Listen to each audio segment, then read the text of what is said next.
ज्ञानतिमिरन्धस्य ज्ञानाञ्जनशलाकया चक्षुरुन्मीलितं येन तस्मै श्रीगुरुवे नमः। श्रीचैतन्यमनोभीष्टं स्थापितं येन भूतले स्वयं रूप कदा मह्यं ददाति स्वपदान्तिकं। वन्देऽहं श्रीगुरु श्रीयुतपदकमलं श्रीगुरून् वैष्णवांश श्रीरूपं साग्रजातं सहगण रघुनाथान्वितं तं सजीवं साद्वैतं सावधूतं परिजनसहितं श्रीकृष्णचैतन्यदेवं श्रीराधाकृष्णपादान् सहगण ललिता श्रीविशाखान्वितांश। नमो ॐ विष्णुपादाय कृष्णपृष्ठाय भूतले श्रीमते भक्तिवेदान्त स्वामिन्निति नामिने। नमस्ते सरस्वती देवे गौरवाणी प्रचारिणे निर्विशेष शून्यवादी पाश्चात्यदेशतारिणे। जय श्री कृष्ण चैतन्य प्रभु नित्यानंद श्री अद्वैत गदाधर शिवासादि गौर भक्तवृंद। हरे कृष्णा कृष्णा कृष्णा हरे हरे, हरे राम राम राम हरे हरे। हरे कृष्णा। तो पुनः श्रीमद् भगवद गीता क्लास में भक्तों का हार्दिक स्वागत है। आज हम श्रवण करेंगे श्रीमद् भगवद गीता 8वां अध्याय और आज श्लोक क्रमांक लेंगे हम 4। कल हम 3 की चर्चा की, आज 4 नंबर का श्लोक हम श्रवण करेंगे। हमने पहले श्लोक और दूसरे श्लोक में देखा कि अर्जुन ने भगवान को 7 प्रश्न किए और उस प्रश्न का जवाब देते हुए भगवान ने तीसरे श्लोक में 7 में से 3 प्रश्न का जवाब दे दिया और इस श्लोक में भगवान और 3 प्रश्न का जवाब देंगे और 5वां जो श्लोक है उसमें भगवान एक प्रश्न का जवाब देंगे। तो हम भगवान के अर्जुन के प्रश्न और भगवान के जवाब अच्छी तरह से श्रवण कर रहे हैं। भक्तों, ये जो भगवद गीता का 8वां अध्याय है उसका नाम है भगवत प्राप्ति। भगवत प्राप्ति कैसे हो? अर्जुन ने जो प्रश्न किए हैं, 7 प्रश्न किए हैं। क्या प्रश्न थे? तो कहते कि ब्रह्म किम ब्रह्म, ब्रह्म क्या है? किम अध्यात्म, अध्यात्म क्या है? किम कर्म, कर्म क्या है? किम अभिभूत, अभिभूत क्या है? किम अधिदेव, अधिदेव क्या है? किम अधियज्ञ, अधियज्ञ क्या है? और आपको जो भक्त है वो कैसे प्राप्त कर सकते? ये 7 प्रश्न है। तो किम ब्रह्म, किम अध्यात्म और किम कर्म, और 3 प्रश्न का जवाब भगवान ने तीसरे श्लोक में दे दिया जो हमने कल श्रवण की। ठीक है, आज भगवान देंगे 3 प्रश्न का जवाब जो है अधिभूत, अधिदेव और अधियज्ञ। तो 3 प्रश्न के अधिभूत क्या है, अधियज्ञ क्या है, अधिदेव क्या है, उसका हम श्रवण करेंगे। देखो भक्तों, इस अध्याय का नाम है भगवत प्राप्ति। ब्रह्म मतलब क्या है? भगवान ने कहा कि ब्रह्म मतलब स्वयं मैं हूं, निराकार ब्रह्म, ब्रह्म ही प्रतिष्ठा। और वो ब्रह्म, जीव को भी ब्रह्म कहा गया है। उसका स्वभाव क्या है? तो क्या अध्यात्म, मतलब वो आत्मा है। और आत्मा के नाते मतलब मेरा भजन करना उसका कर्तव्य है। कर्म क्या है, तो कर्म के विषय में सुना, क्या भौतिक जगत का कर्म करोगे तो बंधन का विषय होगा, अगर आप भगवान के लिए कर्म करोगे तो मुक्ति प्रदाय थे, वो कर्म है, मतलब भगवान के लिए कर्म करने चाहिए। और अधिभूत, अधियज्ञ और अधिदेवम सुनेंगे। अधिभूत का मतलब है कि अभी यहाँ इस श्लोक में है अधिभूतम क्षरो भावम। हम श्लोक एक बार उच्चारण करते उसके बाद इसको आगे बढ़ाते। अधिभूतं क्षरो भावः पुरुषोश्चाधिदेवतम् अधियज्ञो अहमेवात्र देहे देहभूतांवर। अधिभूतं क्षरो भावः पुरुषं च अधिदेवतम् अधियज्ञो अहमेवात्र देहे देहभूतांवरः। तो भगवान कहते कि हे, भगवान अर्जुन को संबोधन करते हैं कि हे देहधारियों में श्रेष्ठ, निरंतर परिवर्तन यह भौतिक प्रकृति अभिभूत भौतिक अभिव्यक्ति है। भगवान का विराट रूप जिसमें सूर्य तथा चंद्र जैसे समस्त देवता सम्मिलित है वो अधिदेव कहलाता है, तथा प्रत्येक देहधारी के हृदय में परमात्मा जो स्वरूप है स्थित है वो परमेश्वर यदि यज्ञ कहलाता है जो समस्त यज्ञों के भोक्ता है। तो ये तीन जवाब दिए। पहला जवाब था अधिभूतम क्षरो भावम। अधिभूत मतलब भौतिक जगत, क्षरो मतलब समस्त जीवात्मा और भाव मतलब मित्र। भगवान कहना चाहते अभिभूत का मतलब कहना चाहते भगवान के भौतिक जगत में सभी जीवात्माओं का मैं मित्र हूं, सुहृद हूं, इसको बोलते अभिभूत। अभी में हमने पहले भी वही श्रवण किया ना कि भाई अभिभूत किसको बोलते हैं, तो भगवान कहते हैं कि समस्त जीवात्मा का मैं मित्र हूं। तो अभिभूत का अर्थ हुआ कि भौतिक जगत में जो भी बद्ध जीवात्मा है, क्षर मतलब कहते हैं कि सभी बद्ध जीवात्मा, क्षर का अर्थ है, और भाव का अर्थ है कि मित्रता का भाव भगवान का, मतलब भौतिक जगत में, मतलब अभिभूत भौतिक जगत में जितने भी बद्ध जीव हैं, भावम मैं सभी बद्ध जीव का मित्र हूं। तो यह है अभिभूत। तो हम उसको विस्तार से सुनेंगे। और अधिदेव, अधिदेव का अर्थ है सभी देवताओं का ईश्वर। अधिदेव जो जितने भी देवता हैं, यहाँ प्रभुपाद जी कहते हैं सूर्य चंद्र या समस्त देवता सम्मिलित है, उस सभी का भगवान क्या है, तो कहते हैं सभी देवताओं का ईश्वर है, इसको बोलते अधिदेव। और तीसरा है यज्ञ का अर्थ यहाँ करते कि परमात्मा, अहम कृष्ण, मतलब जिसके सबके हृदय में परमात्मा है वो परमात्मा मैं हूं, मैं कृष्ण स्वयं परमात्मा के रूप में हूं। तो हम इसका विस्तार से श्रवण करने का प्रयत्न करेंगे। भक्तों, ये जो भगवत गीता है वो प्रेम से श्रवण करना चाहिए। बहुत बार हम श्रवण करते हैं लेकिन बहुत शब्द है समझ में नहीं आते हैं। अब देखिए, चैतन्य महाप्रभु जब दक्षिण भारत गए तो एक मंदिर में गए, वहां देखा तो एक विप्र था। वो विप्र भगवत गीता पढ़ रहा था, लेकिन उसका जो उच्चारण था भगवत गीता का वो ठीक से नहीं था, श्लोक का। दूसरा श्लोक का उच्चारण सुन के हंस रहे थे।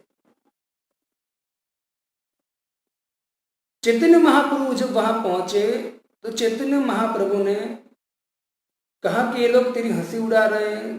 तो आपने बोला हाँ प्रभु, मुझे श्लोक का उच्चारण करना ठीक से नहीं आता है। और कहते हैं कि गीता भी उसने उल्टी पकड़ी थी, लेकिन उनकी निष्ठा इतनी थी गीता के प्रति, तो उसने कहा कि प्रभु मुझे मेरे गुरु की आज्ञा है कि गीता पढ़ो, क्योंकि गीता भगवान का साक्षात स्वरूप है और गीता से निश्चित समस्त प्रकार के जो अज्ञान के द्वार है वो खुल जाते हैं। इसे मेरे गुरु ने कहा गीता पढ़ो।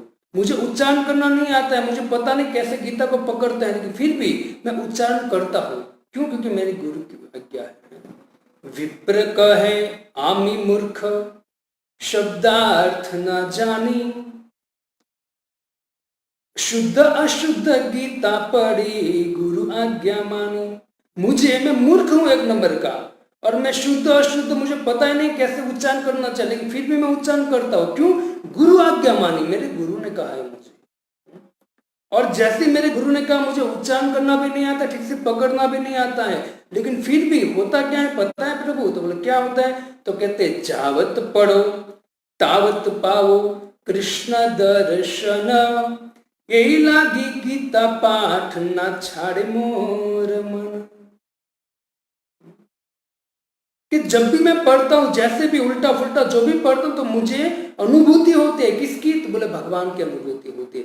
और ये अनुभूति, इतना आनंद आता है मुझे पढ़ने में कि इसको जैसे कोई बच्चे को गन्ने का रस देते हैं, गन्ना चूसने को देते हैं, और बच्चे के हाथ से लेना चाहो लेकिन बच्चा छोड़ेगा नहीं, तो इसको उनको इतना मीठा लगता है, इतना आनंद आता है कि वो गन्ना छोड़ेगा नहीं। वैसे ही ये कह रहा है कि मुझे गीता में इतना आनंद आ रहा है, भले उच्चारण ठीक से है नहीं है, ये इतना आनंद आ रहा है कि बस जावत पढ़ो तावत पाओ कृष्ण दर्शन, मुझे भगवान का दर्शन हो रहा है। ऐसा बोलकर वो विप्र जो है रोने लगा। भक्तों एक याद रखना, भगवत गीता हो या भागवतम हो, जितनी बार आप पढ़ते हो उतनी बार आपको मान लिया समझ में न आए, ये कभी चिंता का विषय नहीं है, कभी चिंता मत करना। जितना पढ़ते जाओगे इतनी बुद्धि खुलेगी, और जितनी बुद्धि खुलेगी इतना उतना आपको समझ में आ जाएगा। जैसे आप भगवत गीता पढ़ते हो ना, 1 2 3 4 अध्याय, तो उसमें आपको समझ में नहीं आता है, बहुत शब्द है, समझ में आएगा ही नहीं। लेकिन अगर वो आप विचार करके मुझे समझ में नहीं आता है और गीता को बंद कर दोगे तो कुछ फायदा नहीं। लेकिन वही आप बारंबार पढ़ते रहोगे ना, तो भगवान की कृपा से बुद्धि खुलेगी, आपको किसी के पास जाने की जरूरत नहीं पड़ेगी, अपने आप वो जो शब्द के अर्थ है ना वो स्फुरित हो जाएगी। क्यों? क्योंकि ये भगवान का दिव्य वांग्मय स्वरूप है, शब्द ब्रह्ममय स्वरूप है। श्रीमद् भगवद गीता को बहुत अच्छी तरह से श्रवण करना चाहिए। तो चलिए हम अर्जुन के दूसरे 3, चौथे, 5वें, 6ठे प्रश्न का जवाब हम श्रवण करते हैं। तो पहला है अधिभूत। अधिभूत का अर्थ मैंने कहा समस्त जीवात्मा के मित्र। श्रीमद् भगवद गीता में 15.16 में भगवान कहते क्षर। क्षर का अर्थ है समस्त बद्ध जीवात्मा, और भाव मतलब मित्रता, और अधिभूत मतलब भौतिक जगत। भौतिक जगत में जितने भी बद्ध जीवात्मा है, भावम मैं उसका मित्र, सुहृद हूं। अभिभूत का अर्थ हुआ मैं समस्त भौतिक जगत के जितने भी बद्ध जीव है उसका मैं मित्र, सखा हूं। भगवद गीता में कहते हैं ना, सखेति मत्वा प्रसुभम युक्तम, है कृष्ण है यादव है सखेति, अजानता महिमा, अजानता मतलब भगवान सखा करके अर्जुन को पुकार रहे हैं ना। तो अर्जुन के खाली सखा नहीं है, भगवान सभी के सूर्य है, मित्र है। हम कल श्लोक जो कहा, भोक्ताराम यज्ञतपसाम सर्वलोक महेश्वरम स्वदम सर्वभूतानाम, सबके मित्र है भगवान। लेकिन विश्वास होना चाहिए। अब जो भी कार्य करते हो, भक्ति कर रहे हो, कोई भी कार्य कर रहे हो, आपको विश्वास होना बहुत जरूरी है। अगर जो भी आप कार्य करते हो उसमें आपको विश्वास नहीं है तो कार्य कभी सफल हो ही नहीं सकता है, चाहे भौतिक हो या चाहे आध्यात्मिक हो। विश्वास होना बहुत जरूरी। जैसे चैतन्य महाप्रभु कहते है ना कि श्रद्धा शब्द विश्वास के लिए सुदृढ़ निश्चय, कृष्ण भक्ति के लिए सर्व कर्म कृत। अगर कोई दृढ़ता दे, विश्वास के साथ कृष्ण का भजन करेगा ना, उसके समस्त प्रकार के जो कर्म है, कर्म कृत हो, तो कर्म सब नष्ट हो जाएंगे। तो भगवान सखा, अर्जुन के सखा, मधुमंगल के सखा, श्रीदामा के सखा, राम किसके सखा थे? विभीषण के सखा है, सुग्रीव के सखा है। तो भगवान ऐसा नहीं कि इन लोगों का ही सखा है, भगवान सुहृद सबके सखा है। इसे तो श्रीमद् भागवतम में कहा है, भगवत गीता में भी कहा है कि भगवान 5 रस से हम पूजा कर सकते, शांत भाव, दास्य भाव, सख्य भाव, माधुर्य भाव और वात्सल्य भाव। ये 5 भाव से हम भगवान का भजन कर सकते हैं। देखो एक प्रश्न होता है कि भगवान सभी के प्रति सुहृद क्यों है? कोई तो लोग बहुत पाप करते हैं, कोई लोग बहुत भोग करते हैं, कोई लोग नास्तिक हैं, भगवान की जो बनाई हुई सृष्टि है उसमें सब कुछ लेकर भोग कर रहे हैं, लेकिन भोग करने के बाद भी ये कहते भगवान भगवान कुछ है ही नहीं, है ना। और नास्तिकता, भगवान को मानते नहीं है। और कभी कभी भगवान है उसका पता भी चला, लेकिन भगवान से क्या करते, द्वेष करते, ईर्ष्या करते हैं। कभी ऐसा होता है प्रभु कि आपको निराकार बोलते हैं, मतलब भगवान का कोई आकार ही नहीं है, तो ऐसा बोलने वाले को भी भगवान सुविध है। हाँ, भगवान फिर भी सुविध है। भगवान इसलिए तो कहते हैं ना कि सम्मोहम सर्वभूतेषु। अगर भगवान समान नहीं होते तो भगवत गीता का जो 9वां अध्याय का श्लोक है वो भगवान का रॉन्ग हो जाता। भगवान ने जो कहा सम्मोहम सर्वभूतेषु तो रॉन्ग हो जाता, लेकिन रॉन्ग नहीं है। भगवान कल इतनी कंडीशन रखते हैं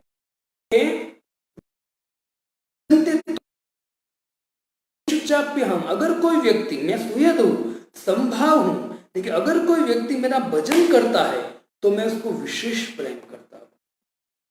वो तो निश्चित है ना। अगर दो पुत्र हैं पिताजी के, एक नालायक है, पिता की बात ही नहीं मानता है, और एक पिता की बात पूछे बगैर कुछ नहीं करता है, तो दोनों बेटे हैं, दोनों में प्रेम है, लेकिन फिर भी पिता को ज्यादा सुयद प्रेम किसमें होगा, छोटे बेटे को, क्योंकि वो आज्ञाकारी है। तो भगवान का भी यही है ना। अब देखिए भगवान सबके मित्र हैं, है ना। ऐसा कभी नहीं होता है कि भाई बॉम्बे में कोरोना है और गुजरात में नहीं है ना। देना है तो सभी जगह देंगे, है ना। ऐसा नहीं कि बारिश बॉम्बे में है गुजरात में नहीं है, देंगे सभी जगह देंगे। थोड़ा लेट हो सकता है 2-5 दिन, लेकिन देंगे सभी जगह, क्योंकि भगवान सम्मोह है, सर्वभूतेश। अब देखिए श्रीमद् भागवतम में एक कथा है कि भगवान जीव का भला करने के लिए उनको समझाते हैं, प्रयत्न पूरा करते हैं, लेकिन फिर भी वो नहीं समझता है तो भगवान उसको फिर छोड़ देते हैं। जैसे आप देखिए श्रीमद् भागवतम में सत्राजित है। सत्राजित सूर्य का मित्र था और सूर्य देव ऊपर से नीचे उतरकर सत्राजित के सामने बैठते, ऐसे मित्र थे। दोनों बातचीत करते सूर्य देव। अभी तो कलयुग में तो देवता का यहाँ आते ही नहीं है, ऊपर खड़े रहते हैं, नीचे पैर नहीं रखते हैं। अभी वो एंट्री नहीं करते, कलयुग इतना भ्रष्ट हो चुका है कलयुग। लेकिन पहले सत्राजित जो था उसके सामने सूर्यदेव बैठते, बातचीत करते। एक दिन की बात है, सूर्यदेव ने उनको एक मणि दिया जिसका नाम था स्वयंदक मणि। वो मणि जहां भी रखते हैं तो एक दिन चला गया और रात चली गई तो सुबह होते ही उस मणि के आजू बाजू में 80 किलो सोना हो जाता था। भगवान को पता चला कि सत्राजित को एक मणि दिया है सूर्यदेव ने।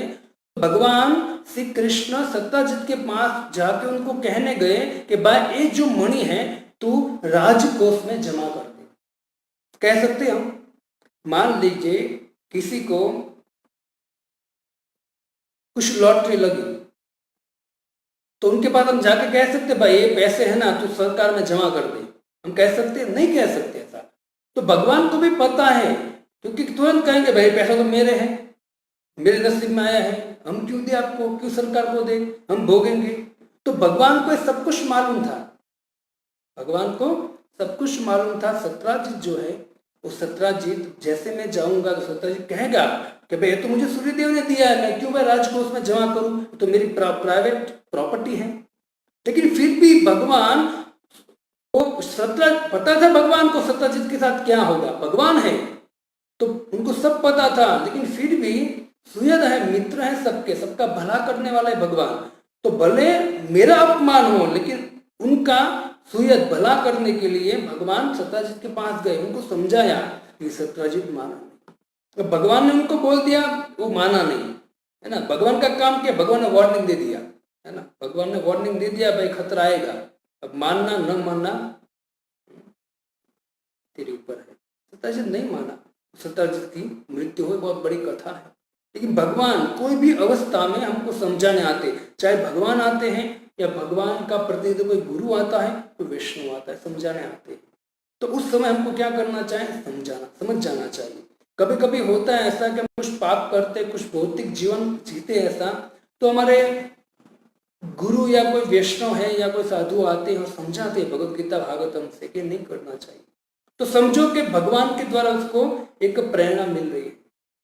जैसे प्रभुपाद जी को 2 बार सपना आया, एक बार भक्ति सिद्धांत महाराज ने स्वयं उनको स्वप्न में कहा, लेकिन वो नहीं माने। लेकिन हुआ मतलब कहां तक संन्यास, प्रभुपाद जी नहीं ध्यान दिया। देखिए एक व्यक्ति वृंदावन में आया और प्रभुपाद जी के पास आकर बोला कि हे प्रभुपाद जी, आप संन्यास ले लीजिए, आपको प्रचार करना हो तो तुरंत प्रभुपाद जी ने तुरंत शब्द पकड़ लिया और सोचा कि इसके मुख से मेरे गुरु बोल रहे हैं। तुरंत प्रभुपाद जी ने संन्यास लेने का इच्छा जताया। तुरंत चैतन्य महाप्रभु जब वृंदावन जा रहे थे, तो वृंदावन जाते जब सनातन गोस्वामी के पास गए ना, तो सनातन गोस्वामी ने चैतन्य महाप्रभु को कहा कि हे महाप्रभु, आप जो वृंदावन जा रहे हो ना, तो वृंदावन इतने लोगों के साथ नहीं जाना चाहिए, वृंदावन अकेले जाना चाहिए, क्योंकि भजन नहीं होता है वहां।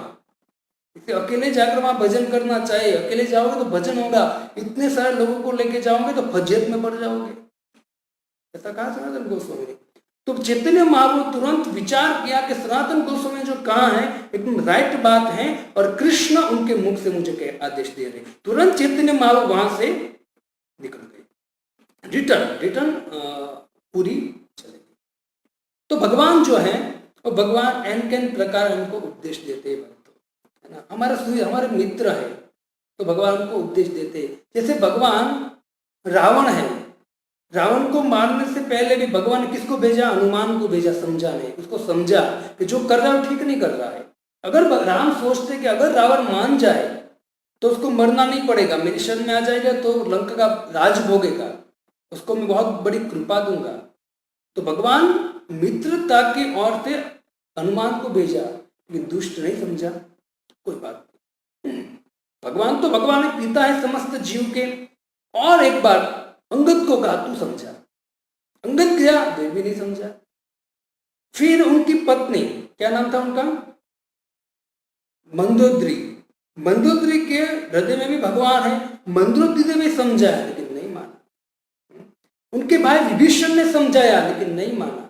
कितने लोगों ने, आखिर में जब राम के सामने आया तब भी राम ने भी चर्चा किया था लेकिन नहीं माना वो दुष्ट।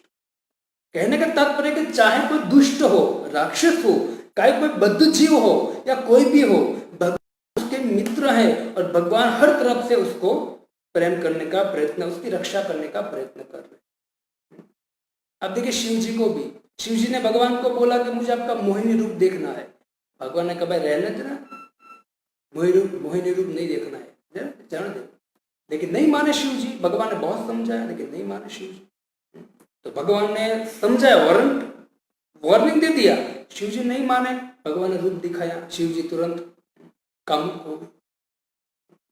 भगवान ने कहा भाई तू तेरा भजन कर, तू योगी है इतना बड़ा, लेकिन शिव जी नहीं माने।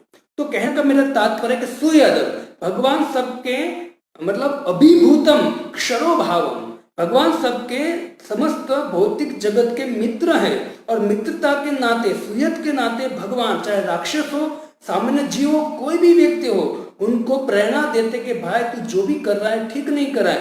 चाहे अब डायरेक्ट कहते भगवान या फिर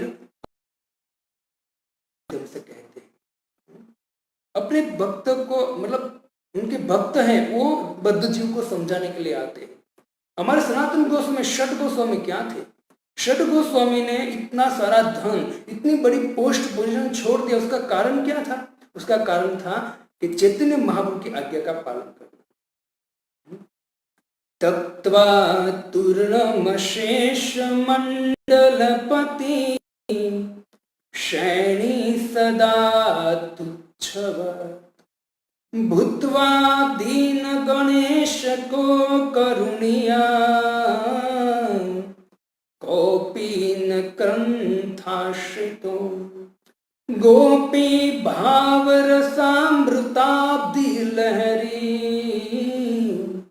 कल्लोलमग्नो मुहुः वंदे रूप सनातनो रघुयुगो श्री जीव गोपाल। रूप गोस्वामी, सनातन गोस्वामी, षट गोस्वामी ने तत्वा तूर्णमशे त्याग दिया। क्या त्याग दिया? बड़े बड़े पोस्ट त्याग दिया, बहुत धन त्याग दिया, सब कुछ त्याग दिया। क्यों? तो कहते हैं कि सूयत, दूसरे जीव का उद्धार करना। भूत्वा दीन गणेश को करुणिया, दीन मतलब हीन एकदम, है ना। भाव है, मतलब हीन। दीन गणेश को करुणिया, गणेश मतलब वो गणपति बापा नहीं, गण ईश है ना, करुणिया मतलब जो गण है, जीव है, उस पे विशेष रूप से करुणा करने के लिए क्या किया, तक्त्वा छोड़ दिया, इतनी बड़ी पोस्ट छोड़ दिया, इतने सारा पैसे छोड़ दिया, और क्या धारण कर लिया, कौपीन कंठाश्रितो, कौपीन धारण कर लिया। क्यों? चैतन्य महाप्रभु की कृपा से, उनकी आज्ञा से रूप गोस्वामी सनातन गोस्वामी ने बहुत कुछ लिखा है, हमको बहुत सारी आज्ञा दिया है, इससे हमको कहते हैं रूपानुग, है ना, हम रूप गोस्वामी के चलने। और वही परंपरा में हमारे ऐसी भक्ति वेदांत स्वामी श्री गुरुपाद जी, कितनी करुणा, दिन रात एक कर दिया, 2 घंटे सोते थे और भागवतम, भगवद गीता, चैतन्य चरितामृत पर लिखते गए लिखते गए लिखते गए। क्यों? खुद के लिए नहीं, हमारे लिए। तो भगवान या तो रक्षा करते भक्तों के मार्फत से या फिर खुद आते हैं। ऐसे भक्ति वेदांत स्वामी श्री गुरुपाद जी, कोई भी एन प्रकार जीव का उद्धार कैसे। एक दिन की बात थी, इसी भक्ति वेदांत स्वामी श्री गुरुपाद जी व्यासपीठ पर बैठे, देखा तो अभी कोई आया ही नहीं लेक्चर में, नहीं आया था, लेकिन व्यासपीठ पर बैठे गुरुपाद जी का नियम था कि टाइम टू टाइम लेक्चर चालू कर देना चाहिए, एक व्यक्ति हो या 10 व्यक्ति हो, कुछ फर्क नहीं पड़ता। गुरुपाद जी लेक्चर देना चालू किया, ओम नमो भगवते वासुदेवाय, और मंगलाचरण जैसे कर रहे थे, और जैसे मंगलाचरण करके गुरुपाद जी, जैसे मंगलाचरण समाप्त हुआ, गुरुपाद जी ने आंखें खोली, अपनी आंखें जैसे खोली, देखा तो सामने बहुत लोग आ गए थे, लेकिन वो कैसे थे, तो उन लोगों ने कपड़े नहीं पहने थे, विदेशी लोग ऐसा है, मतलब कुछ है ना, कॉपिन पहना था, ऐसा एकदम नंग धड़ंग बैठे थे, चाहे स्त्री हो चाहे पुरुष था, जो भी है, नंग धड़ंग बैठे थे। तो तुरंत प्रभुपाद जी तुरंत प्रभुपाद जी ने कहा, कितना आनंद है, मतलब इस कपड़े में कितना आनंद है। प्रभुपाद जी उसको डांटा नहीं, प्रभुपाद जी ने कहा कि कितना आनंद है। तो उन लोगों को बोला, अरे प्रभुपाद जी हमारा साथ दे रहे, हाँ तो ठीक है, हमने जो किया हम कर रहे हो, ठीक है, हमारा साथ दे रहे प्रभुपाद जी। प्रभुपाद जी ने कहा कि अगर दूसरा वस्त्र भी निकल जाए ना तो और आनंद आ जाए। तो उन लोगों ने बोला, दूसरा वस्त्र, कहा इस शरीर रूपी दूसरा वस्त्र भी निकल जाए तो आध्यात्मिक जो शरीर है उससे बहुत बढ़िया भोग हो सकता है। तो वो लोगों ने बोला, अच्छा स्वामी तो हमसे भी बहुत बड़े भोगी है ना। तुरंत पूछा कि स्वामी जी हमको बताए कि दूसरा जो आवरण है, दूसरा वस्त्र है शरीर रूपी, उसको कैसे त्यागे हम, मतलब कैसे उसको निकाल सकते हैं। प्रभुपाद जी ने बोला कि चैंट हरे कृष्ण महामंत्र, हरे कृष्ण कृष्ण कृष्ण हरे हरे, हरे राम राम राम हरे हरे, भगवद गीता पढ़ो। प्रभुपाद जी ने उनको उपदेश दिया, बोला करेंगे हम। तो उसके बाद वो लोग डेली लेक्चर में आने लगे, और संडे आया तो संडे में मंदिर आए, और जैसे मंदिर में आया ना तो जैसे आए थे वैसे आए, नंग धड़ंग। प्रभुपाद जी ने कहा, देखो आपको दूसरा आवरण हटाना है, तो बोला हाँ, तो एक काम करो, भगवान के सामने हमको कभी ऐसे नंगा खड़े रहना नहीं चाहिए, आप लोग कपड़े पहन लो। तो सबने कपड़े पहन लिए, और इस तरह से प्रभुपाद जी ने प्रेम से, है ना, ऐसे नहीं तो ऐसे घुमाकर प्रभुपाद जी ने उन लोगों को भक्त बना दिया। ये प्रभुपाद जी कभी भी निषेध नहीं करते थे कि प्रभुपाद जी उसको ऐसे घुमा देते थे कि वो व्यक्ति प्रभुपाद जी की बात मानकर निश्चित वो भक्त बन जाएगा। तो ये है हमारे भगवान के शुद्ध भक्त, जो भगवान उनको भेजते हैं मित्र के रूप में। भगवान जीव के प्रति ऐसे चिंतित रहते जैसे पिता अपने विद्रोही पुत्र के लिए चिंतित रहते हैं। लेकिन फिर भी जैसे पुत्र है वो कितना भी नालायक क्यों है, लेकिन फिर भी पिता उनको छोड़ता नहीं है, वैसे ऐसे ही भगवान भी जीव को कभी छोड़ते नहीं, कभी नहीं, है ना। इससे भगवान या तो कभी गीता के रूप में आते, कभी भागवत के रूप में आते, कभी स्वयं आते हैं, कभी उनके अनेक अवतारों को भेजते, कभी उनके भक्तों को भेजते, कभी हरिनाम के रूप में आते। मित्र, इसे यहाँ अभिभूतम क्षरो भावम, उसका अर्थ है कि भौतिक जगत के बद्ध उसका मैं मित्र हूं, उसका मैं समझता मैं क्या हूं, मित्र हूं। और आगे कहते हैं कि चैतन्य महाप्रभु, भगवान स्वयं चैतन्य बनकर आए, और चैतन्य महाप्रभु ने क्या किया, तो चैतन्य महाप्रभु ने एक जो माया में बद्ध जीवात्मा है उसका उद्धार करने के लिए क्या किया, तो श्रीमद् भागवतम में 11वां अध्याय के 11वां स्कंद के 5वें अध्याय और 34 नंबर में श्लोक में कहते हैं तक्त्वा सुदुस्तुजसुरेप्सित राजलक्ष्मी धर्मिष्ठ आर्यवचिसा यदगादरण्यम् माया मृगं दैत ईप्सित अन्वधाव वंदे महापुरुषते चरणारविंद। माया मृगम दैत ईप्सित अन्वधावत, जो बद्ध जीवात्मा है वो माया मृगम, मतलब आप मृग जल को देखा होगा, जब आप रोड पर जाते हो धूप में तो आपको दूर से लगता है कि पानी है कि कुछ नहीं होता है वहां। वैसे ही माया मृग जो जीव है माया में बद्ध हो चुके हैं, इस संसार की नश्वर वस्तु के पीछे दौड़ता रहता है। ऐसे बद्ध जीव जो संसार की नश्वर माया के पीछे पड़ा है, उसका उद्धार करने के लिए, मतलब माया के पीछे, माया की बनी हुई ये नश्वर वस्तु के पीछे जो धावत दौड़ रहा है, उसको रोकने के लिए, उसका उद्धार करने के लिए चैतन्य महाप्रभु ने क्या किया? तक्त्वा सुदुष्ट सुरेप्सित राज लक्ष्मी, लक्ष्मी समान पत्नी को छोड़ दिया। क्यों छोड़ दिया? धर्मिष्ठ आर्यवचसा, धर्म की रक्षा करने के लिए। क्या है धर्म की रक्षा? तो कहते धर्म की रक्षा है कि समस्त बद्ध जीव है वो भगवान के अंश है। जब वो भगवान की भक्ति करेंगे तब धर्म की रक्षा होगी। तो क्या करना चाहिए? तो चैतन्य महाप्रभु क्या किया? जो माया के पीछे लोग दौड़ते हैं ना, उसको पकड़ा। कैसे पकड़ा? तो ईप्सित अन्वधावत, जिस तरह से लोग दौड़ रहे हैं ना उसके पीछे दौड़े, ओवरटेक कर लिया। चैतन्य महाप्रभु ने बोला कि महामंत्र जपो और माया से मुक्त हो जाओ। एकदम ऐसी भक्ति वेदांत स्वामी श्री गुरुपाद जी विदेश में प्लेन से उतरे, बहुत सारे प्रेस रिपोर्टर आए उनके सामने, कहा कि हे स्वामी जी, आप जेट विमान में क्यों बैठते? आप सन्यासी हो, इतने महंगे विमान में, इतनी महंगी गाड़ी में क्यों बैठते हो?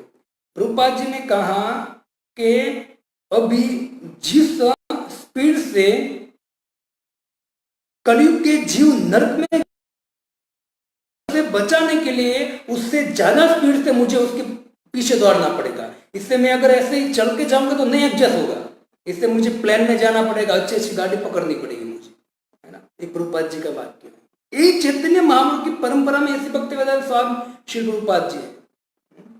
प्रभुपाद जी की बहुत सुंदर सुंदर बातें हैं। प्रभुपाद जी ने मतलब क्या नहीं किया हमारे लिए, इतना सहन किया है और इस भाव से गए हैं विदेश में। इससे यहाँ चैतन्य महाप्रभु जो है, जो जीव है बद्ध जीव, धन, सगा संबंधी, घर, ऐश्वर्य के पीछे पड़े जो बहुत जो नश्वर है, तो उससे उनको बचाने के लिए चैतन्य महाप्रभु ने अवतार लिया। दूसरा अर्थ है, मतलब दूसरा पॉइंट से 4 जवाब हो गए। अभिभूत का जवाब मैंने दिया। अब है पुरुष चा अधिदेवतम। अधिदेव क्या है? अधिदेव पुरुष च अधिदेवतम। पुरुष च अधिदेवतम का अर्थ है सभी देवताओं पर शासन करने वाला। मतलब मैंने आपको एक पॉइंट दिया था कि संपूर्ण जगत का स्वामी, तो यहाँ भगवान के सभी देवताओं पर शासन करने वाला, उसको बोलते हैं अधिदेव। 5वां जवाब है सभी देवताओं का शासन करने वाला। आपको समझाने की जरूरत नहीं, आपने बहुत सारे लेक्चर सुने होंगे। भगवान सभी देवताओं के स्वामी हैं और सभी की रक्षा करते हैं, सभी देवताओं की, और सभी देवताओं पे शासन भी करते हैं। आप देखिए समुद्र मंथन हुआ तो समुद्र मंथन में सभी देवता भगवान के पास गए। जब भी संकट आता है तो भगवान के पास जाता है। महादेव को संकट आया, भस्मासुर थे, तो भगवान को पुकारा उन्होंने। ब्रह्मा ने, वराह जब अवतार भगवान ने लिया तब ब्रह्मा जी ने भगवान को पुकारा था। तो स्वामी है भगवान, और एक शिष्य या एक जीव का कर्तव्य है कि जब भी कोई कठिनाई में हो तो स्वामी को याद करे, क्योंकि रक्षा करेगा स्वामी। तो समस्त जीव है, जैसे यमराज जी 12 मानव महाजनों में से एक आते हैं, तो यमराज जी भी विदुर बने, उससे पहले भी क्या गए थे? भगवान के पास गए थे और भगवान को कहा था, हे प्रभु मुझे अब थोड़ा सा टाइम दीजिए जिससे मैं भजन कर सकूं आपका। भगवान ने यमराज जी को तुरंत विदुर बनाया। ब्रह्मवैवर्त पुराण में बहुत सुंदर कथा है, मतलब स्तुति है। कहते कि शिव जी भगवान के चरण कमल में बैठकर बहुत बड़ी स्तुति करते हैं, सुंदर स्तुति करते हैं कि हे प्रभु आप ही सर्वोच्च हो और आप ही समस्त देवी देवताओं का पिता हो, हे प्रभु कृपा कीजिए और हमारा उद्धार कीजिए। बहुत सुंदर स्तुति ब्रह्मवैवर्त पुराण में ब्रह्मा शिव जी भगवान के लिए करते हैं। क्योंकि ब्रह्मा और शिव, जैसे ब्रह्मा विष्णु लीला में देखेंगे तो भी ब्रह्मा जी भगवान की स्तुति करते हैं और शिव जी भी। भागवतम के आप चौथे स्कंद में देखिए 49 श्लोक में शिव जी भगवान की स्तुति करते, प्रचेताओं को सिखाते हैं कि इस तरह से भगवान की स्तुति करोगे भगवान आपको प्राप्त होगी। ध्येयं सदा परिभवस्म अभीष्ट दोहम तीर्थास्पदम शिव विरिंचितम शरण। तीर्थास्पदम, जो तीर्थ रूपी चरण है भगवान के, उस चरण का ध्यान नित्य शिव और ब्रह्मा करते रहते हैं, है ना। इससे यहाँ एक दिन प्रभुपाद जी को एक व्यक्ति ने कहा कि प्रभुपाद जी आप राधा कृष्ण के अल्टर में राधा कृष्ण को रखते हो और उसकी पूजा कराते हो, सेवा कराते हो, आपने विश्व रूप को क्यों नहीं रखा अल्टर में? विश्व रूप भी भगवान का स्वरूप है। तो प्रभुपाद जी ने बोला कि विश्व रूप भगवान का स्वरूप है, लेकिन विश्व रूप का ड्रेसिंग कौन करेगा? तू आजा मंदिर में। तो बेचारा वो भाग गया वहां से। सही बात है ना, विश्व रूप का ड्रेसिंग कैसे करोगे, है ना। लेकिन आप देखें तो समस्त अवतार, कला हो या कोई भी हो, भगवान के अंश। मैंने कल आपको समझाया था, यशैक निश्व काल यथावल जीवंती लोम विलजा जगदंडनाथा विष्णु महान। तो ये है मतलब अधिदेव, समस्त देवता के भगवान स्वामी। और तीसरा और अंत में आखिर में है अधियज्ञ। हमारे पास 10-15 मिनट है, हम चर्चा अधियज्ञ। दूसरा शब्द है अधियज्ञो अहम मेवात्र देहे देह भूतांबर। अधियज्ञ मैं स्वयं हूं, और कौन हूं? तो परमात्मा रूप में मैं सबके हृदय में रहता हूं। और दूसरा कहते हैं परमात्मा के रूप में हूं और समस्त चीज का भोक्ता भी। दो अर्थ दिए और भगवान ने दिए, परमात्मा भी हूं और भोक्ता भी मैं हूं। पिछले हमने जो पहले श्लोक में देखा था तो उसमें मैंने आपको एक व्याख्या किया था कि भगवान भोक्ता है। तो भगवान यहाँ कहते मैं अधियज्ञ का अर्थ है मैं परमात्मा के रूप में और समस्त यज्ञों का भोक्ता हूं। भक्तों आप देखिए, भगवान है, जब तक यज्ञ होता है, यज्ञ में भगवान की आहुति नहीं दी जाती है, तब तक कभी भी सक्सेस नहीं जाता है। जैसे आप ज्ञान योग का अनुसरण कर रहे हैं, और ज्ञान योग तभी सक्सेस होगा जब भक्ति योग साथ में होगा। कर्म योग का अनुसरण करते, कर्म योग तब सक्सेस होगा जब आप उसको सम्मिलित करोगे। अष्टांग योग में भक्ति होगी तब जाकर आपको फल दे सकता है। तो वो सब स्वतंत्र नहीं है, कर्म योग, ज्ञान योग, अष्टांग योग। भक्ति योग स्वतंत्र है। क्यों? क्योंकि वो स्वयं यज्ञ है, भगवान है स्वयं। भक्ति के द्वारा ही भगवान प्रसन्न होंगे। श्रीमद् भगवद गीता 3.13 में देखिए क्या कहा है भगवान, यज्ञ शिष्टांश संतो मुच्यन्ते स्वर किर्भिष भुजन्ते ते अधम पापा पचमम आत्म कारण। कि मेरे जो भक्त होते हैं, यज्ञ शिष्टांश संतो, कि वो जो यज्ञ मतलब मुझे ऑफरिंग करते हैं, भोग लगाते हैं, और भोग मतलब वो यज्ञ करते हैं, मुझे ऑफरिंग करके जो भी वो प्रसाद के रूप में वो ग्रहण करते हैं, भुजन तेदे अधम पापा पचमम आत्म कारण। अगर कोई व्यक्ति भगवान को ऑफरिंग नहीं करता है, मतलब यज्ञ नहीं करता है, और यज्ञ किए बगैर, भगवान को याद किए बगैर, भगवान को आहुति दिए बगैर अगर कोई व्यक्ति भोगता है तो निश्चित पाप का कारण बनेगा। क्योंकि यज्ञ क्या है? भगवान को ऑफरिंग करना। अभी भी हम जो भी करते हैं तो भगवान को ऑफरिंग करना चाहिए। ऐसे ऐसे भक्त हैं जो आपको कुछ नया लगेगा, लेकिन सही बात है, ऐसे ऐसे भक्त हैं जो बाहर से नए जूते लाते हैं ना, तो जूते भी भगवान के सामने रखकर खड़े रहते हैं तो प्रभु आपके लिए। ऐसे भक्त जो भी लाते भगवान को ऑफरिंग करते हैं। तो यज्ञ है भगवान और आहुति भगवान की जरूरी है। उसके बाद श्लोक है अन्नाद भवति भूतानि पर्जन्य अन्न संभव, है ना। कहते हैं कि अन्नाद भवति भूतानि, जो जीव है वो किस पे आधार है? अन्न पर। और अन्न किससे उगता है? अन्नात भवति पर्जन्य, पर्जन्य मतलब बारिश। अन्न की उत्पत्ति होती है बारिश के द्वारा, बारिश नहीं हुई तो अन्न उत्पन्न ही नहीं होगा। लेकिन वो बारिश भी कैसे होगी तो क्या, यज्ञात पर्जन्य अन्न, यज्ञात भवति पर्जन्य कर्म समुद्भव। और जो बारिश है उसका कारण क्या बनेगा, यज्ञ करना पड़ेगा।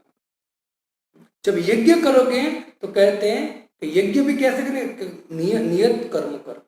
तो नियत कर्म क्या करना है, नियत कर्म यज्ञ के लिए करना है। रिटर्न आइया, नियत कर्म जो करें यज्ञ मतलब भगवान के लिए करोगे। जब भगवान के लिए करोगे तो भगवान बारिश देंगे, और जब बारिश देंगे तब अन्न उत्पन्न होगा, और अन्न उत्पन्न होगा तो जीव का पोषण होगा, और जीव अपना जीवन व्यतीत करेगा। ये प्रैक्टिकल श्लोक है,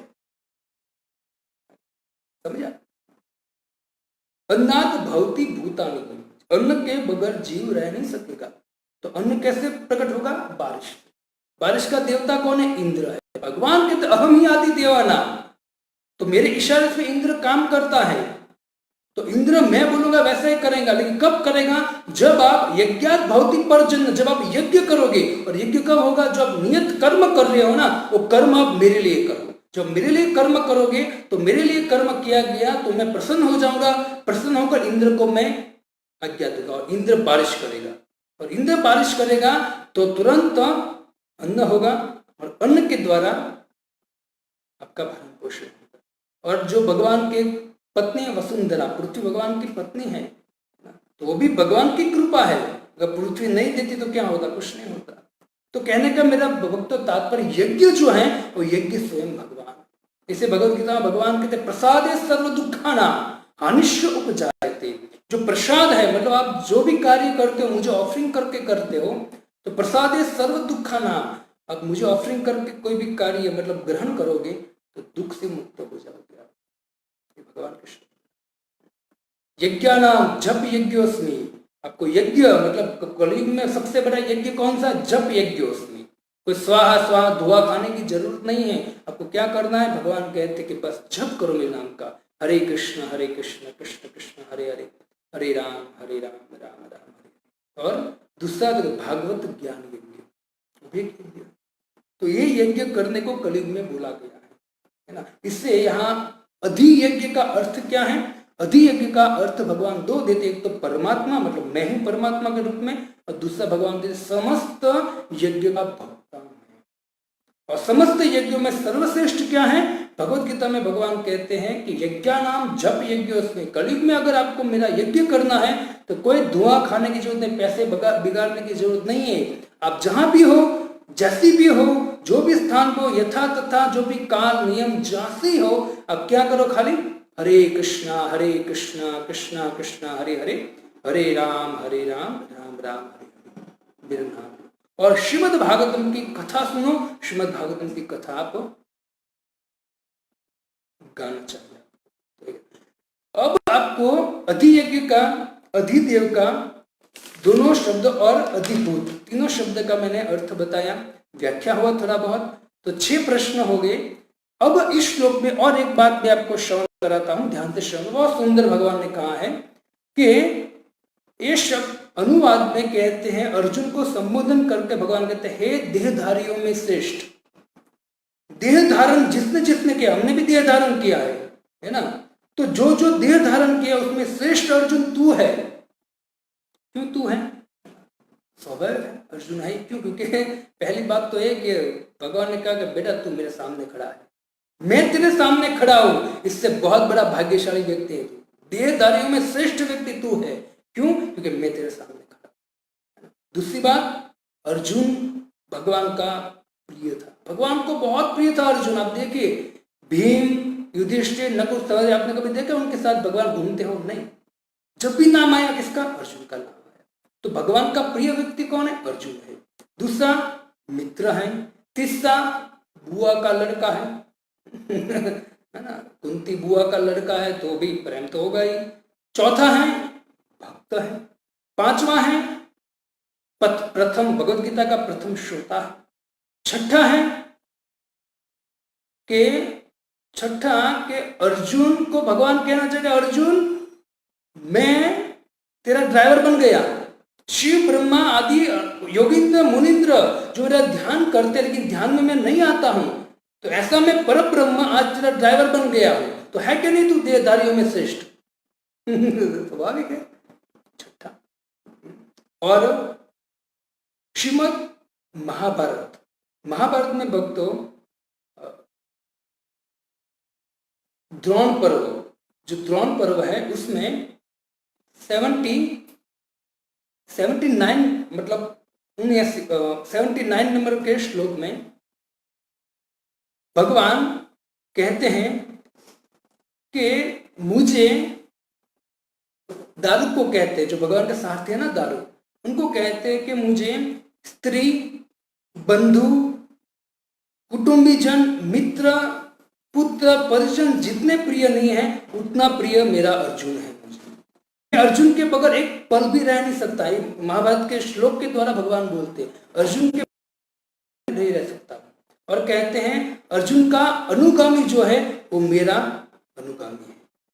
अर्जुन मेरा आधा शरीर है। इसलिए दारू, जो भी व्यक्ति अर्जुन को प्रेम करेगा समझो मुझे प्रेम कर रहा है ना।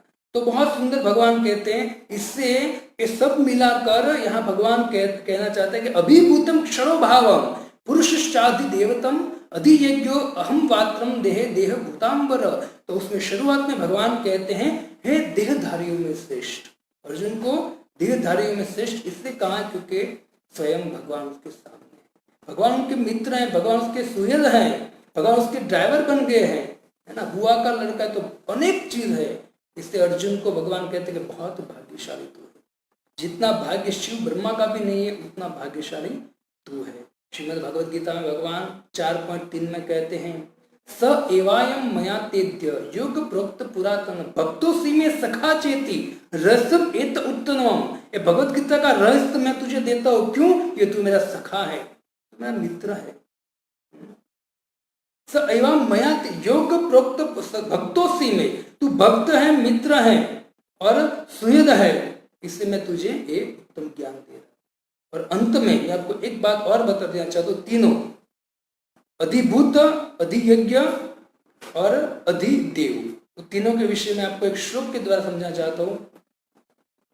पदार्थ ये अधिभूत अक्षर भाव नाम विराट पुरुष से अधिदेव नाम अंतर्यामी आमी से अधियज्ञ नाम यत देहि आछे तार हृदय मोर धाम। भगवान कहते हैं कि अभिभूत अक्षरम भाव नाम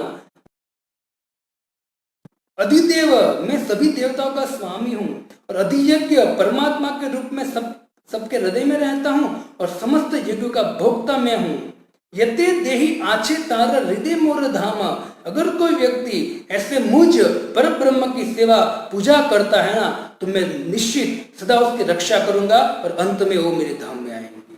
भगवान श्री कृष्ण, इस तरह से भगवान श्री कृष्ण बहुत सुंदर अर्जुन को ये 3 प्रश्न का जवाब देते हैं। हो गए 6 टोटल, और एक रहा वो 5वें श्लोक में हम चर्चा करेंगे कल।